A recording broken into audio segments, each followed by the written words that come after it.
inimene, kes teeb palju häid asju, võib-olla, aga ärgem unustagem, et ka teised inimesed, mitte ainult need, kes käivad kirikutes, teevad ka väga palju häid asju. Möödunud aastal inimesed korjasid ühe päevaga 170 000 euro ühele poisile, kellele oli vaja teha operatsioon. Inimesed ja kõik inimesed suudavad ohverdada väga palju, kui nad näevad, et on vaja midagi teha. Kes on kristlane? Kristlane eelkõige on Jeesuse Kristuse tunnistaja. Ta suudab ohverdada ja võib-olla peab ohverdama rohkem kui võib-olla teised inimesed.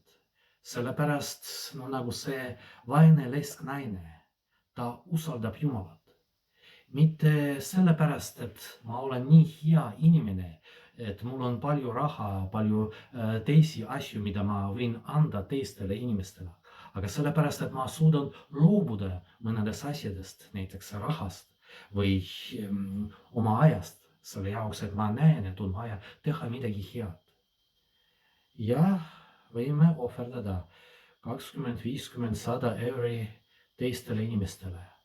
Aga kui tuleb niisugune valik, et selle jaoks, et ohverdada, ma pean loobuma mõnedest asjadest, mis mul on. Näiteks ma ohverdan 150 euro, aga selle asemel ma loobun ka mobiilitelefoni ostmisest. Sellepärast, et ma näen, et see raha on vaja teisele inimesele või midagi muud.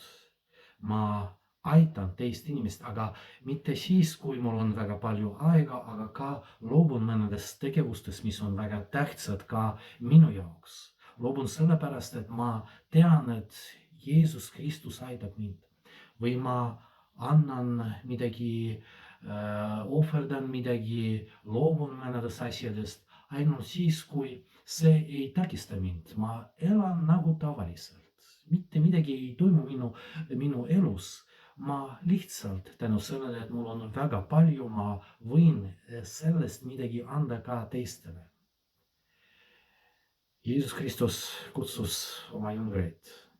Minge kuulutage evangeeliumi kogu rahvale. Nädal hiljem tuleb tagasi ja näeb, et ikka jüngrid on kodus. Nad kardavad. Sellepärast, et on harjumused. Ma tahan muidugi teha väga palju häid asju.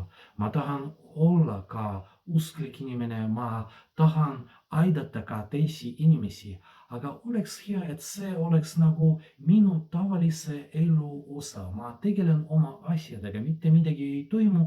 Ja pluss selleks ma palvetan, ma teen häid asju ja teen midagi veel, mis on iseenesest hea.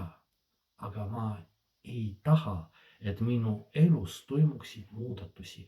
Kas ei ole niimoodi meie eludes? Mõtisklegem selle üle.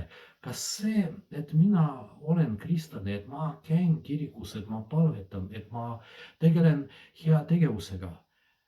Kas tänu sellele midagi toimub minu elus, toimuvad muudatused või ma sellega tegelen ainult siis, kui mul on mugav? Kas on midagi, mida ma suudan ohverdada Jumalale? Ja selle kaudu öelda, et issand Jeesus, ma usaldan sind.